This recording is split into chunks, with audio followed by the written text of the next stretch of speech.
Too many things here.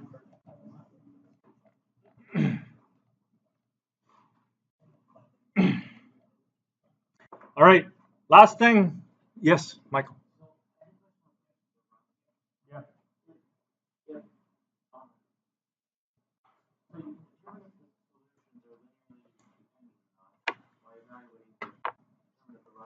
Wouldn't it just be sufficient not to have to multiply, even consider the derivatives of the functions? Can't you just say, well, f1 and f2 and f3, I can add them together and make them. Yeah. So you can, so just do that with the functions. Why are we doing this Wronskian thing? Because it'll come up later on.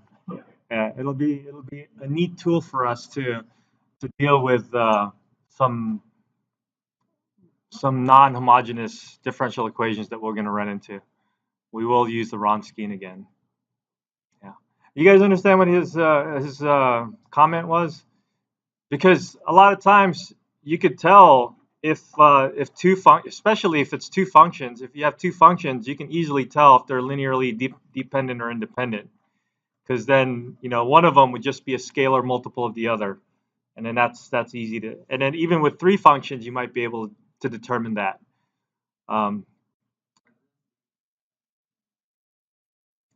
Yeah, this is checking for n functions. So one, if we have 15 functions that we want to check that are linearly independent, then you probably want to use the Wronskian, because trying to figure it out from those functions might be more difficult.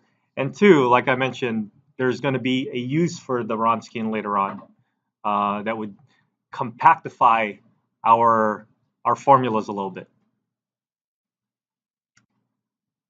All right, so the whole idea here is to come up with a linearly independent set of functions, because those linearly independent set of functions will form our basis. So we're not quite done with the theory behind higher order linear differential equations yet, but that's where we're moving towards, is we're moving towards the idea of having a complete set of solutions.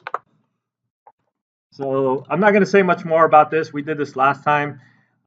We got the Wronskian. You should know how to do a 2x2 determinant, a determinant of 2x2 matrix, and then maybe a 3x3 if that comes up later on. But definitely a 2x2. And our next, well, this would lead us to the next idea of what's called the fundamental solution set.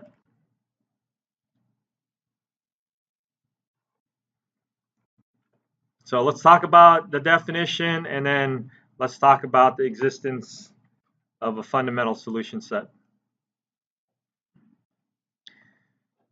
So if we have a set of functions, y1 through yn, in simple cases, like we have a second order differential equation, so we'll only have two. If you have a set of linearly independent solutions to a homogeneous differential equation that is of nth order, then that completes your fundamental solution set. All right. I think we had an example.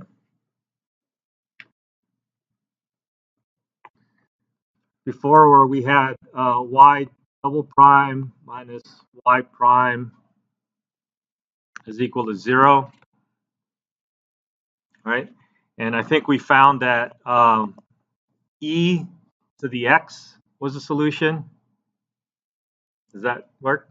Just really quickly, take two derivatives, and you'll see it's e to the x minus e to the x is 0. Oh, this should be, let's take out that prime, sorry.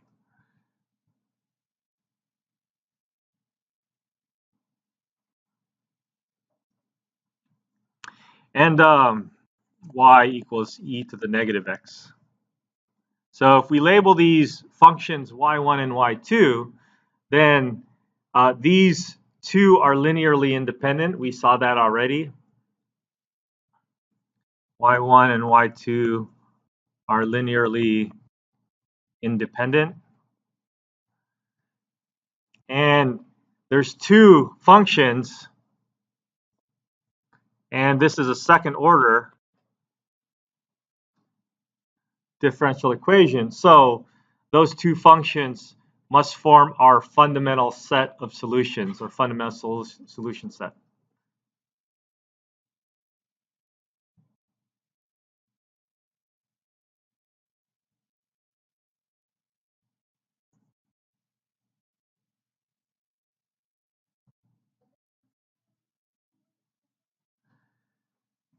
Well, if we added them, a linear combination, the superposition principle says that if we do a linear combination of these solutions, then that should also work. So we can even throw that in.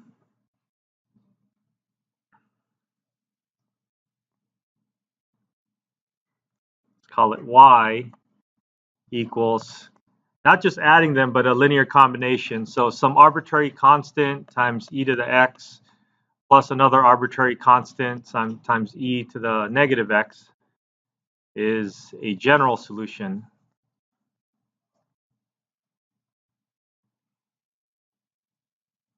And maybe this is going to come up later on, but based on what we did last time, this is what we would get.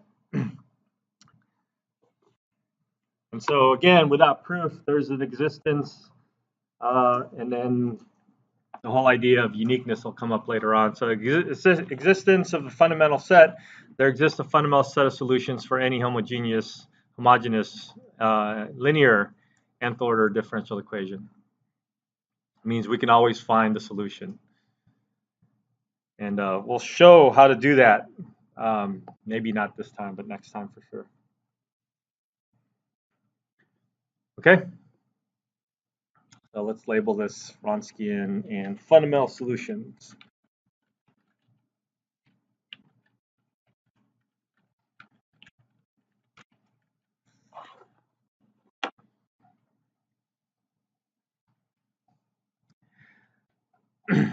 Any questions? All right. The whole idea of stringing them up is a superposition principle, and so we'll continue to talk about that.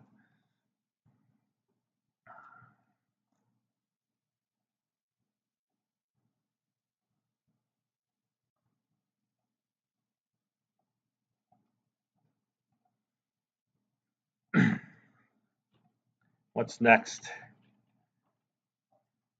Now here's a general solution.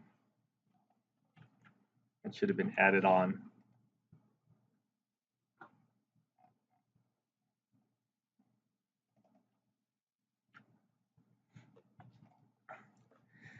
So in our second order example, we just had two of them, but in general, if you have nth order, then the general solution for your differential equation, your nth order differential equation, is going to be this. So it's just a linear combination of all those solutions, the fundamental solution set.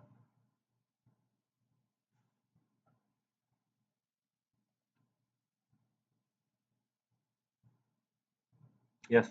Oh, yeah. So the idea here is that the solution is going to match the order, the number of solutions is going to match. Yeah. So if you have a seventh order differential equation, you should be expecting 7 solutions. Then you should be expecting 1,000. Yeah.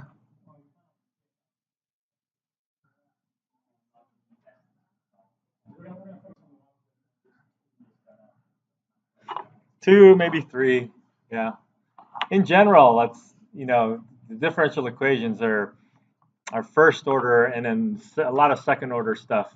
But when you go past second order differential equations, it's kind of rare in rare and probably not that useful either. Yeah. Because you're talking about velocity and acceleration, then the derivative acceleration, the second derivative acceleration. So those are the higher order differential equations that may not come up as much as the first and second order.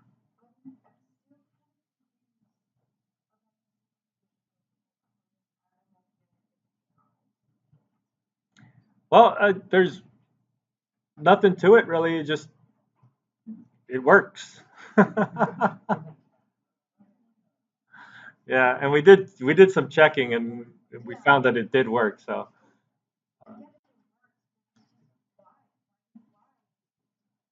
because a lot of it relies on the linearity property of these differential equations that we're working with, because they're linear. It just seems like you can have a linear combination and things would still work. Oh, then that's a whole another different theory. No, not necessarily. I don't know. I guess the answer is I don't know. Yeah. Okay, hungry.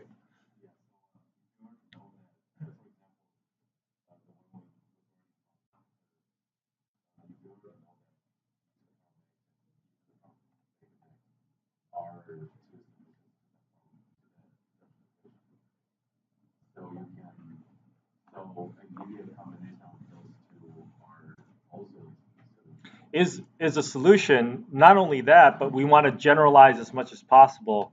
So if you know that e to the x and e to the negative x are solutions, then the linear combination is a solution, and it's the most general solution that we can come up with.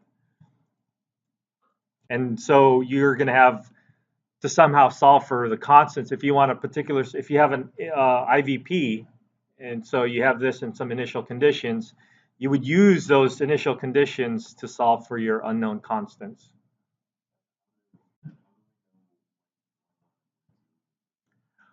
That's what we're going to continue talking about. Yeah. All right. All right. Let's move on. I think we're on to the next section here. Nope.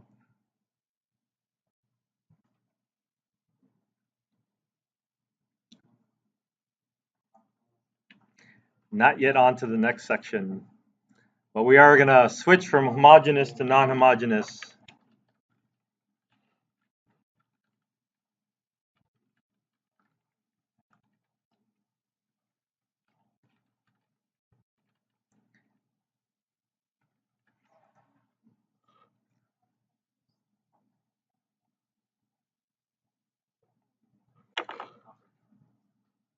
So this is all theory stuff still, so if it's confusing, let's just keep trying to think about it, and then when we start solving for problems, we'll come back to the theory, and then we'll see, you'll see hopefully that, oh, that's what he was talking about. All right, so we're going to switch to a non-homogeneous differential equation, and if we can find a solution to that non-homogeneous differential equation, without having to deal with the arbitrary constants, then the solution is called a particular solution.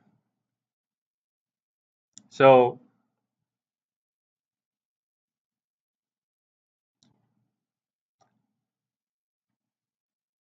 it's kind of confusing because it seems like a particular solution would be a solution to the IVP, where you find the solution to the general. We find the general solution and you solve for those constants. But that's not what it really is in this particular case. A particular solution is just a function, usually just one function, that would help you, that would be a solution to a non-homogeneous differential equation. So that's the first part, defining the particular solution. After that, down here, they say the general solution to a non-homogeneous differential equation is going to be the solution to the homogeneous differential equation based on the fundamental set that you found.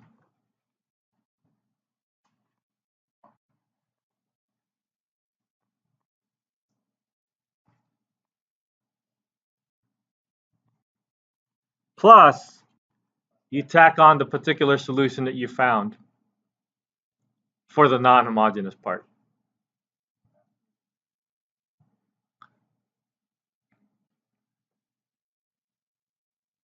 So it's an nth order differential equation on the interval I. Let y1 through yn be the fundamental solution set.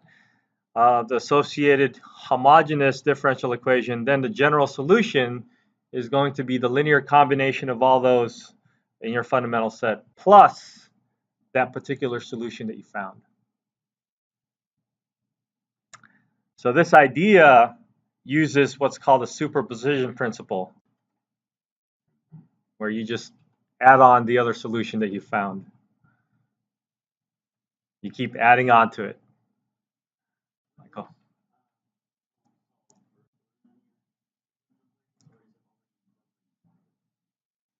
Well, we can already solve for first order because we have all those techniques. But yeah, you can certainly use the techniques that we're learning here to solve for first order differential equations as well. And we could do that just to check the theory and make sure it all works. But that business won't happen until next time. Do you understand his question? He asked about uh, applying this to the first order stuff that we've been doing. And the answer is yes, you can. You could do that. You can first find the solution to the homogeneous part and then find the solution to the non-homogeneous part and add them together. Alan?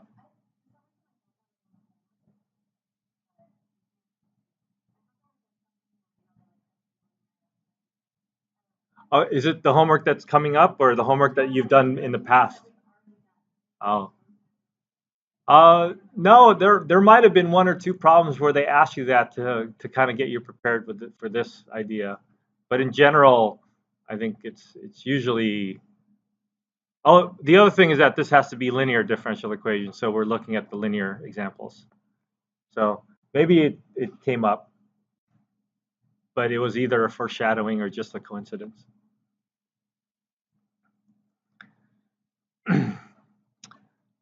All right.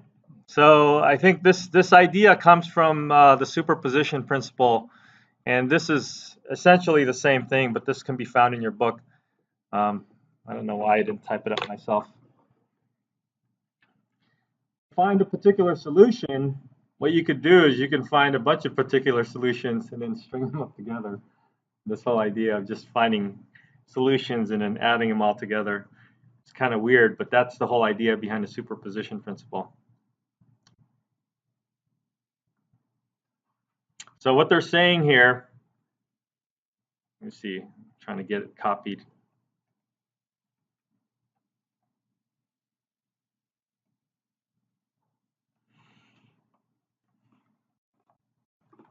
Start off over here.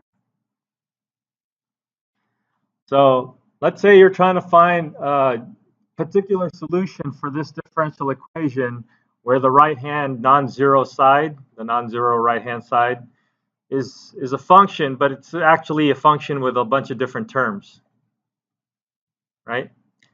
So what you could do is you can find the function, the solution for one of those terms, and then find another solution for another one of those terms, find a solution for each of these terms individually, and then your solutions would just be added together. So your particular solution would be added together from all the solutions in your from your non-homogeneous differential equation. Again, this is probably looking abstract. You guys are looking pretty abstract. Are you looking abstract? You're smiling now.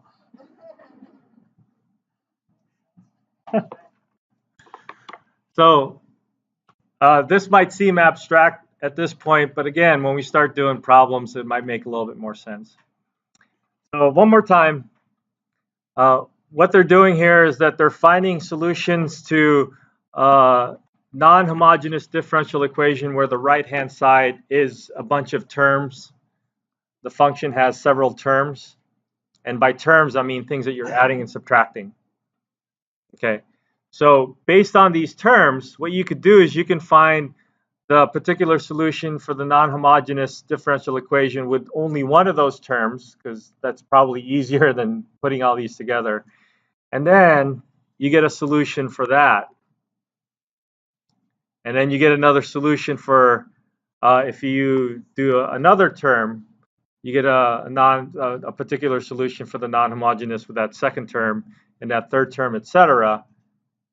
And then once you get all that, your general particular solution would be all those functions that you found strung up together.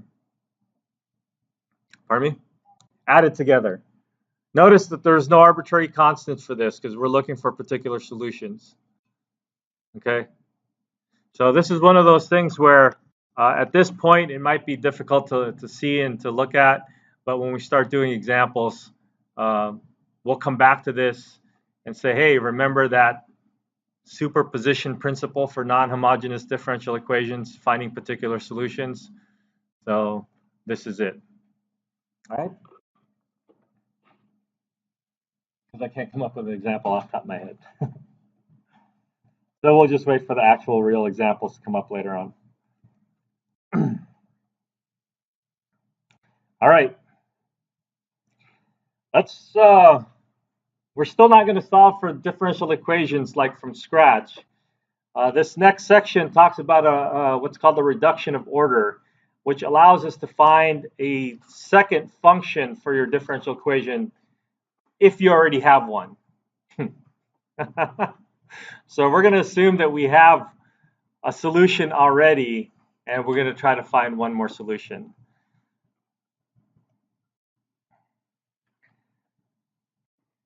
So this is called the reduction of order.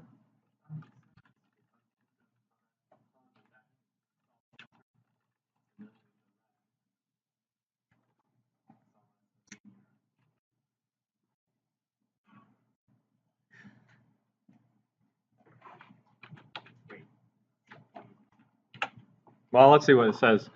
So the main idea is that if you have a solution to the differential equation already, and you know that this is a higher order differential equation, so you know you got to come up with another one, or two, or three, or whatever. But if you have a solution, then you could do a substitution by making a substitution and reducing the order and changing it to a one less order differential equation. So let's do some examples where we're going from a second order to a first order reduction. So here's the key. Suppose somehow you found a solution to a differential equation, and then you want another solution because you know it's a second order differential equation. So what you're going to do is you're going to multiply that solution that you already have with another arbitrary function u, and then that product of those two functions is going to be another solution. Yes. This is first order linear, and yes, homogeneous. So performing the substitution, you can solve for u, and then once you find u, make another substitution. W equals u prime, and solve for that. All right, let's see how it goes. Let's try an example. It's a whole bunch of problems here. Number one's always a good place to start.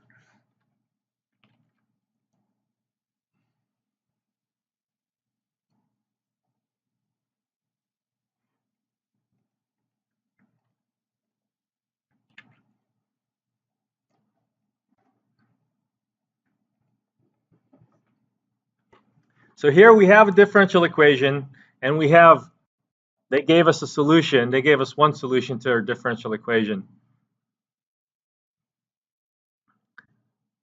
So we can check if this works. I'm not going to. I'm just going to assume that it does work, and then we'll do some sort of substitution and see if we can find another solution. So let's see. According to them, the substitution should be a y of x equals u of x times e to the 2x.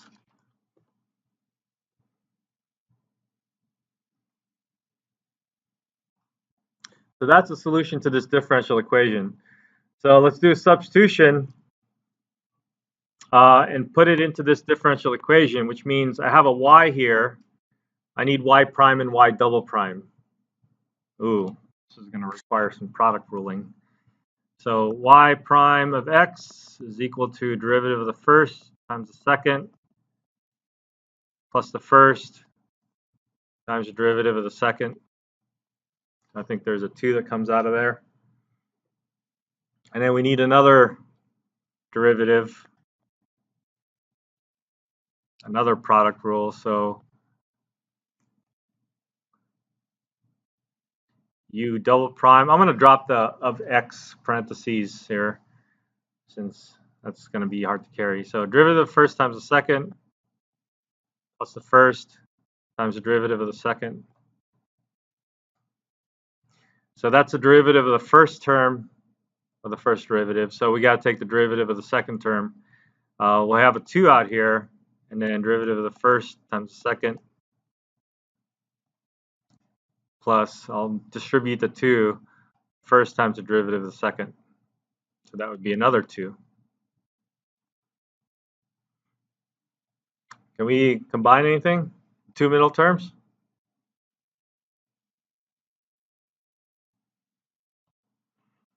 So just for simplicity's sake, we have u double prime e to the 2x. And then we have 2, 2, so that's 4 e or u prime e to the 2x plus another 4 u e to the 2x. Okay, let's plug it in. Seems to be a lot of work here.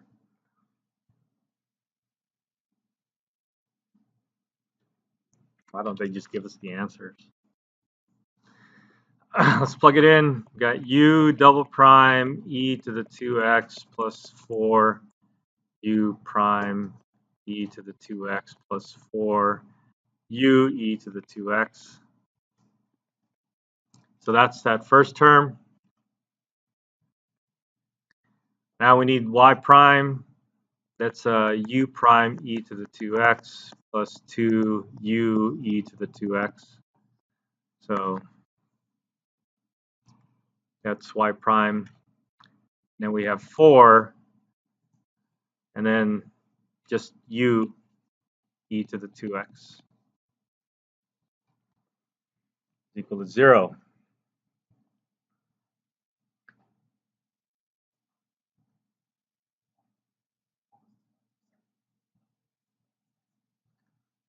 Seems like a reasonable thing to do.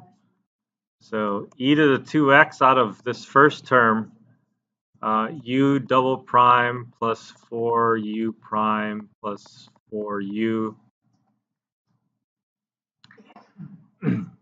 E to the 2x out of this. I mean, I should have just, I guess I could take it out of the whole thing, right?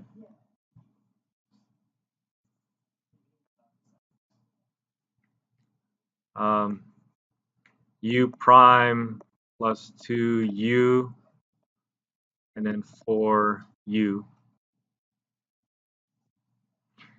So e to the 2x is never going to be equal to 0, so we can not worry about that.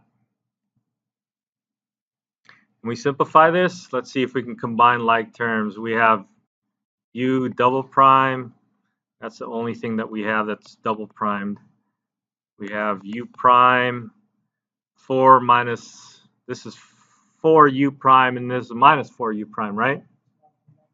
So that's gone.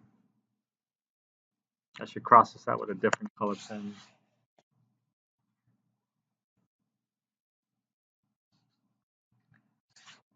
And then we have the u's.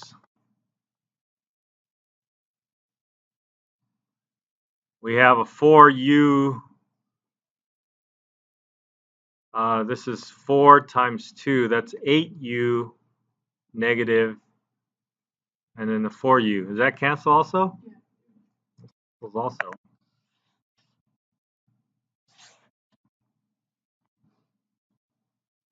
That's it.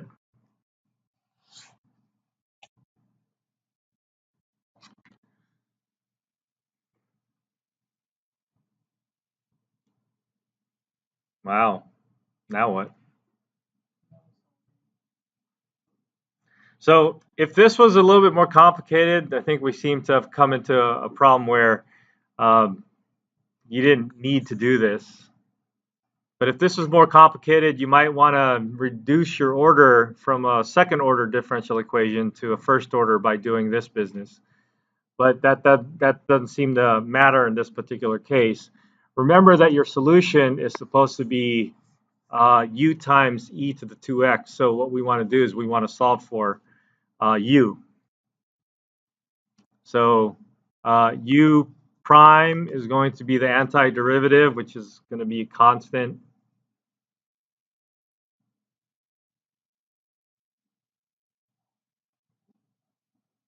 Can I just say 1?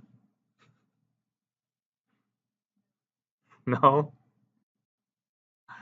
You can just say 1, just a constant. And then you take the antiderivative again. U is going to be, integral of 1 is x.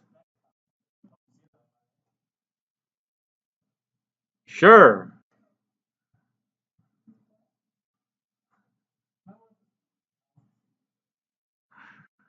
All right.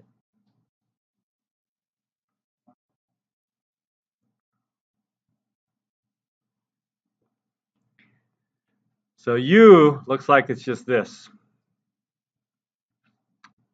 I took integrals. There apparently are some constants when you take integrals. So let's carry those constants around. Wait, what was your solution again?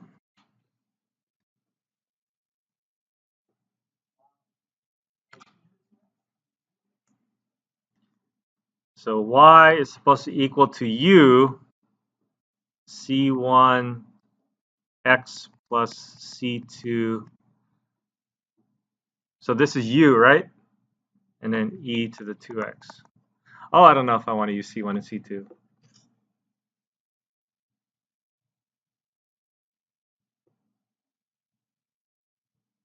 Can you use k1 and k2? Just as long as it's there.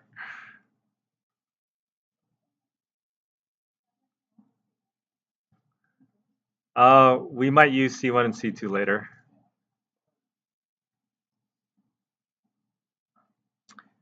Oh, man.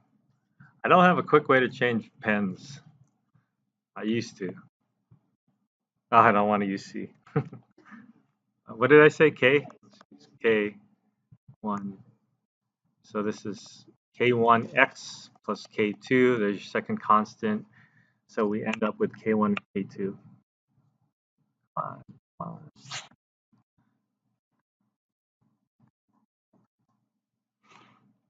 We'll call this y sub 2 because it's the second one. We had a y sub 1 earlier. So if I were to expand this out, I would have K1 x e to the 2x plus K2 e to the 2x. Okay. So now, according to the theory stuff that we've been looking at, I have this solution. Remember our first solution? Right? And I want two solutions that are linearly independent from each other. Are these two functions linearly independent from each other?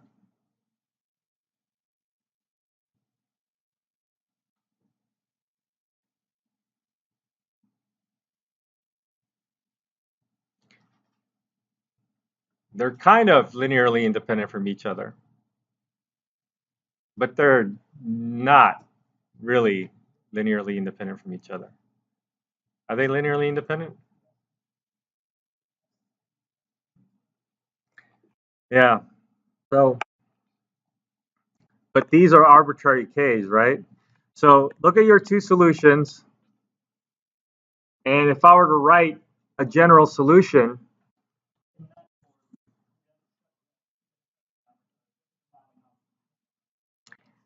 right? So if I were to combine this, this would be C1. This is where I wanted to use a C. I didn't want to use a K yet.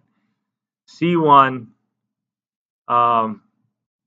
e to the 2x plus C2 K1 x e to the 2x plus K2 e to the 2x. Now, if you look at this linear combination of these two functions that we found, we see that if you multiply this C2 out, C2 K1 x e to the 2x plus C2 K2 e to the 2x. If you look at that, portion of the solution, you'll see that these two things are kind of linearly independent or linearly dependent and repeating themselves. So when I say they were linearly independent, kind of, this is what I mean is that there's this portion of the new solution that we found that already exists in the previous solution that we have. Furthermore, the constant k, k1, and really k2, those constants can kind of merge in with the constants when we string things up anyways. Okay? So what I'm trying to say here is that when we were solving for u and coming up with these arbitrary constants, that those arbitrary constants can just merge in with the arbitrary constants in the general solution. So what I really want to get at is that your general solution or your solution set, if we kind of wipe out all the constants and wipe out the sums, is that your solution set would contain the one that they already gave us. And then in terms of the one that we found, part of the one that we found is repeating with what they already have. So we just really care about the other part that wasn't repeating.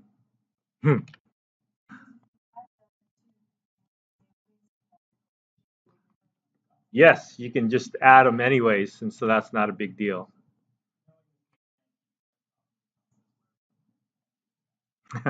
Where appropriate. Yeah.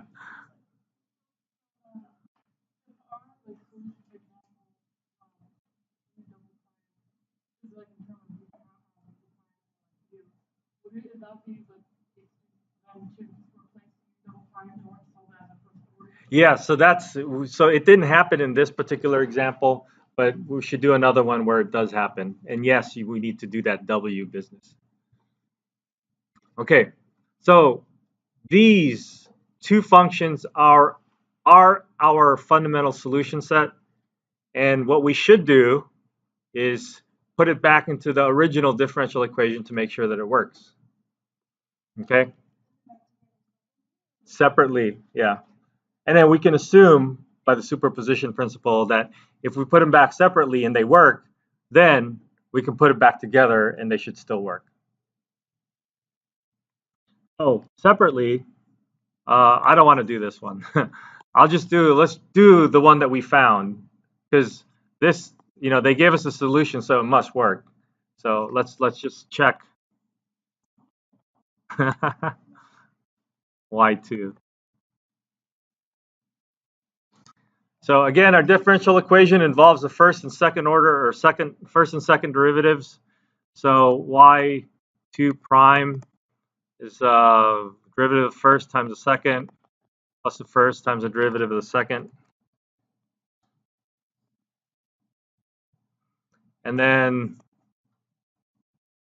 the second derivative is just no product rule for the first one, but the second one needs a product rule. Derivative of the first times the second plus the first times the derivative of the second. Wait. In the middle term? There. Not there anymore.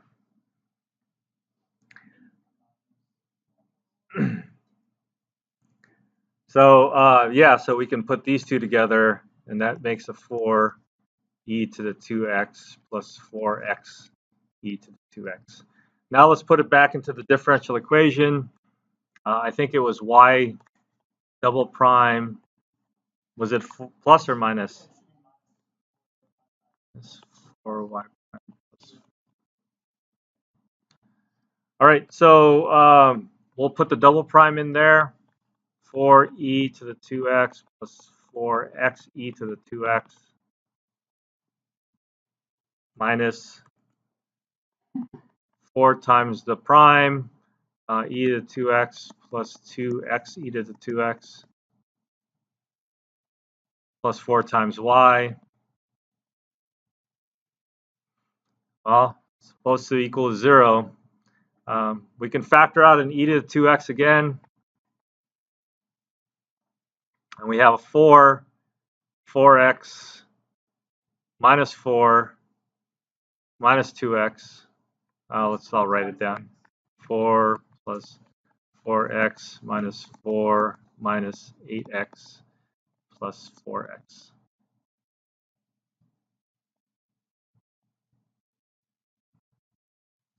Things are going to cancel in there, and so it's just going to be 0. So it does work. Yeah.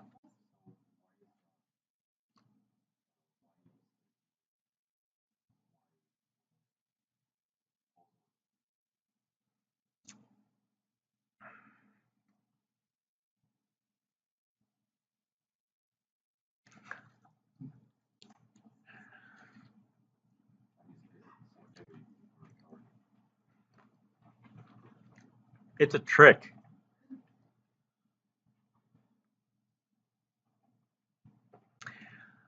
Because if you try plugging that in to your differential equation, you won't necessarily get a solution, but you'll get another differential equation to work out. And then you would find a solution. So they're saying that your second solution would be of this form, and then you're going to have to do a little bit more digging to figure out what this second solution is going to look like. But your second solution is related to the first solution because, well, they're related. Yeah.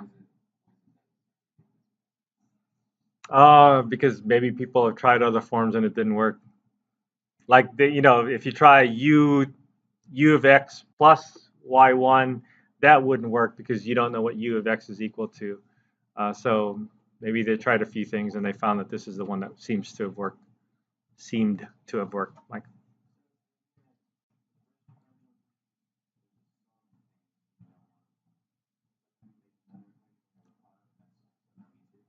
not necessarily easier, but we're looking for the second one, the second solution. Yeah.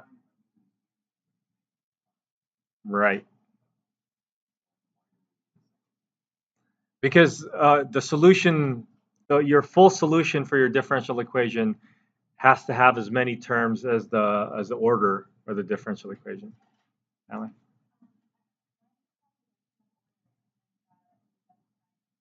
Well, because in this particular example, we didn't have to do another differential equation of one less order. Because yeah, because we got this, y double prime is equal to 0.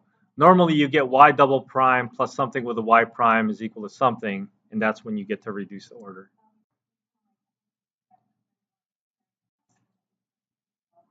Yeah, yeah. So we're going to do another example where that's not the case. All right. All right, let's see if we could do another example. Let's do one of these trig. Let's do number 4.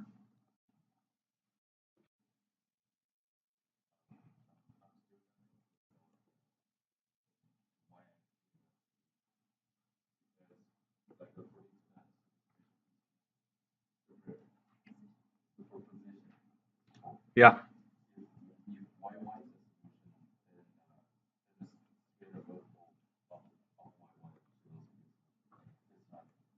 Right, the scalar multiple, but that's not going to be a linearly independent solution. So you're still kind of stuck with one solution.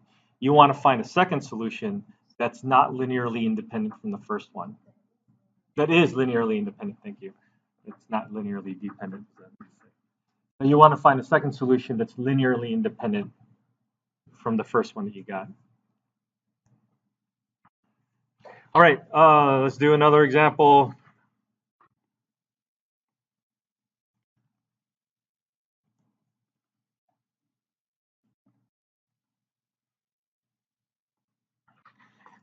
Where we have a differential equation, we have y double prime plus 9y is equal to 0. and then we have a solution that they gave us. Y1 is equal to sine 3x.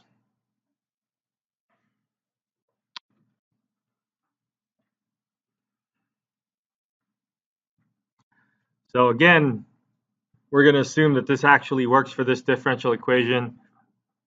I suppose if you could do it in your head, the derivative of sine is cosine 3x with a 3 in front, and then the derivative of that is going to be 9, and then it'll be negative, and then it'll be sine. So it looks like it'll cancel. So looks like it'll work. Now let's try to find our second solution. So second solution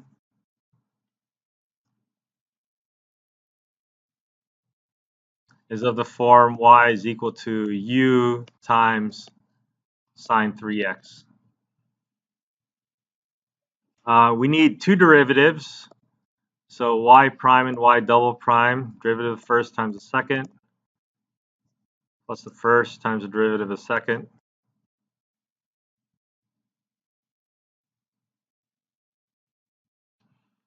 And then we want the second derivative. So 3 cosine 3x. And then another product rule. So derivative of the first times the second. It'll be a minus. So the first, that's 3u times derivative of the second, negative sine 3x with a 3. So 3 and 3 is a 9.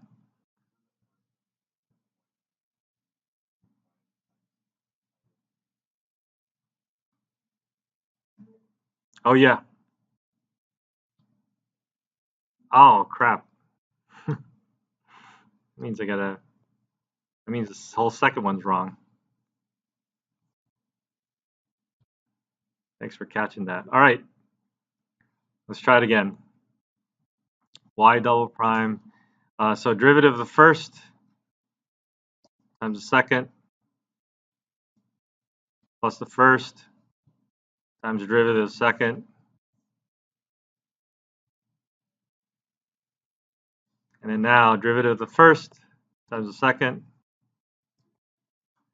plus the first. That's 3u. Derivative of the second is negative sine 3x times 3. So that's how you get that. Can we simplify anything? No. Bummer. You got to turn your page sideways so it'll fit.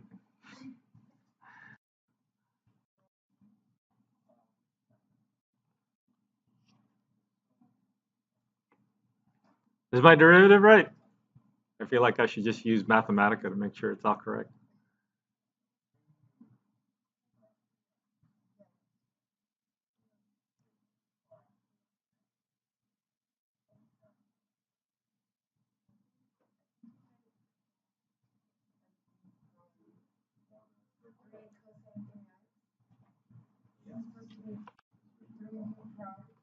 Oh, okay.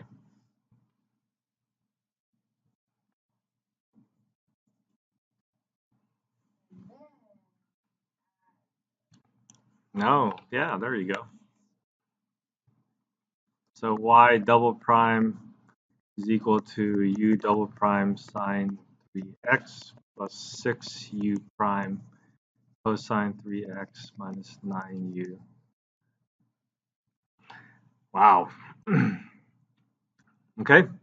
Now does it look okay? All right, let's try to put that into our differential equation. So fortunately, there's no y prime here. That's just one couple of other terms that we don't have to worry about. So we have y double prime.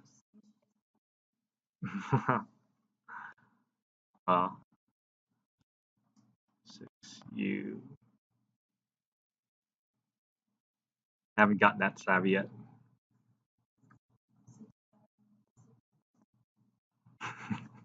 CTRLC.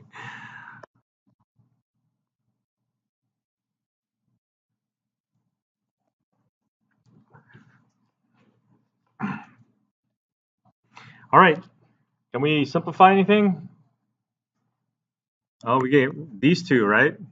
Can go away. We have a minus 9u sine 3x and then plus 9u sine 3x. Okay, good. That's gone. That's gone. So we have a u double prime sine 3x plus 6u cosine 3x is equal to 0. U prime.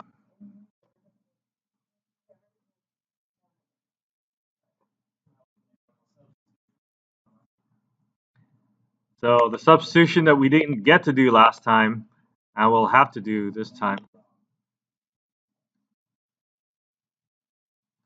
So if you let w equal to u prime, that would change this to w prime, and that would change this to w. Everything else will stay the same. Sine 3x plus 6, and then cosine 3x equals 0. So now it's a linear first order differential equation, which we should know how to do, right? Theoretically. Let's see. I think if we do this, we can. Is it separable? Let's see. I know it's linear. There's a w here. I don't know if it's easy to separate. Okay, let's see if we can separate it. dw dx. Oh yeah, let's divide. Cosine over sine is cotangent, right? Plus 6w. Let's put 6 cotangent 3x times w is equal to 0. So we bring it over to the other side. dw dx equals negative 6 cotangent 3x times w, and then we'll separate it. dw over w equals minus 6 cot 3x dx.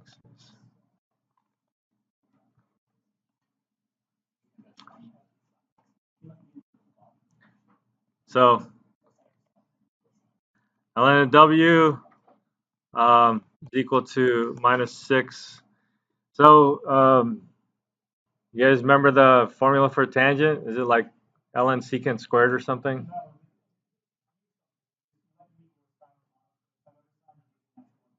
You could.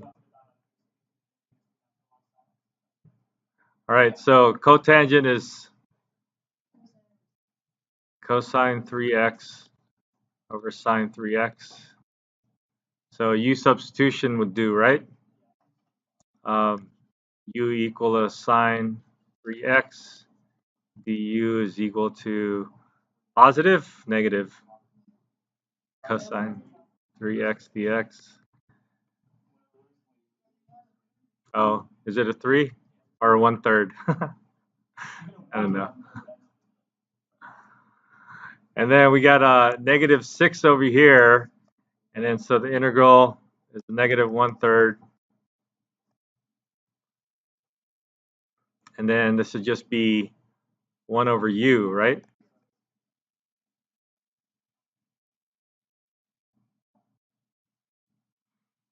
So this is ln of u. This will cancel negative 2 ln of u, which is sine 3x.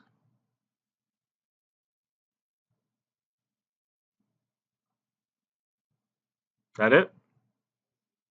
Plus c. So we'll put that over here. So minus 6. No, let's change it to minus 2 ln sine 3x c.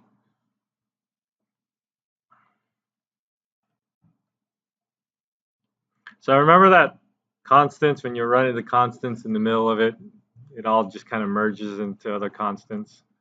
All right, we'll keep it here for now, and then we'll see that it actually wouldn't matter. Yeah, let's make it a k.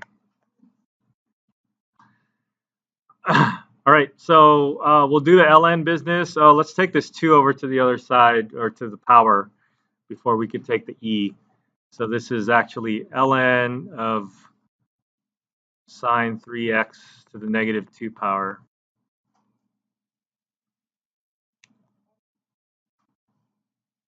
Right?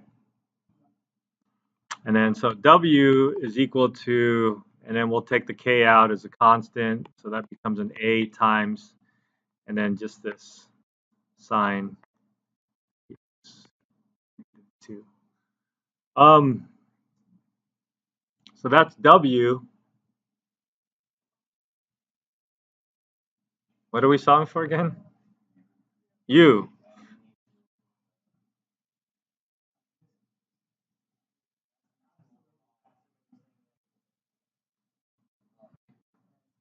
So to get U, so we need, we have this relationship that W is equal to U prime. We're looking for U, so we need to integrate both sides. So U is going to equal to the integral of this. What's this? This is 1 over sine squared 3x dx. Geez, how are we going to integrate that? What's sine? Cosecant, right?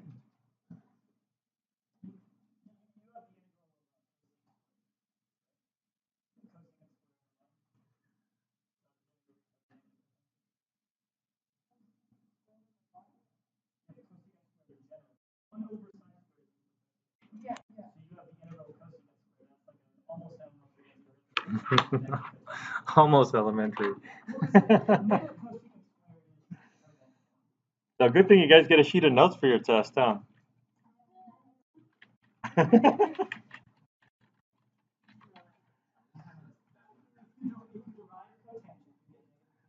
All right. Let's take a look.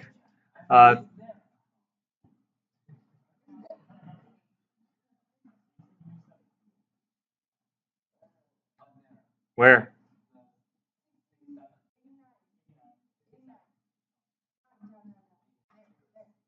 Oh, there it goes.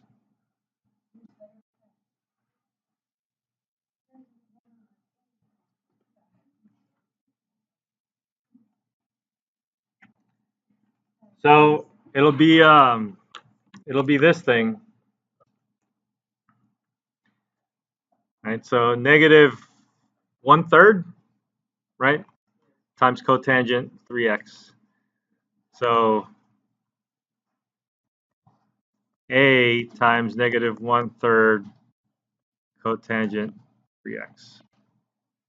So that K extra constant that we got, and that A, and then a negative 1/3 are all just constants. So let's get to our solution. Y is equal to U times our first solution, sine 3x. And U, we got it to be this negative A over 3, but that's just a constant. So we're going to ignore that eventually. Times cotangent 3x times sine 3x. What's cotangent again? Cosine 3x over sine 3x times sine 3x.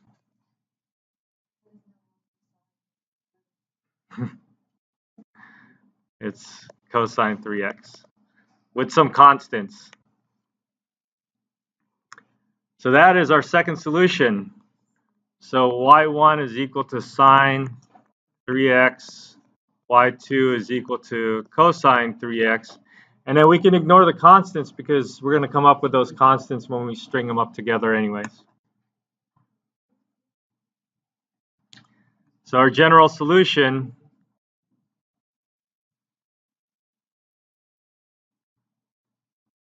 is going to be a linear combination of these two. These two are linearly independent, by the way. So it's a linear combination of these two fundamental solutions.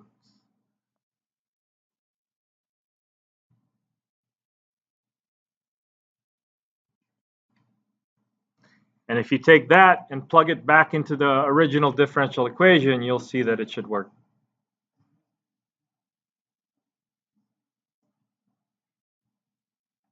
Okay. All right.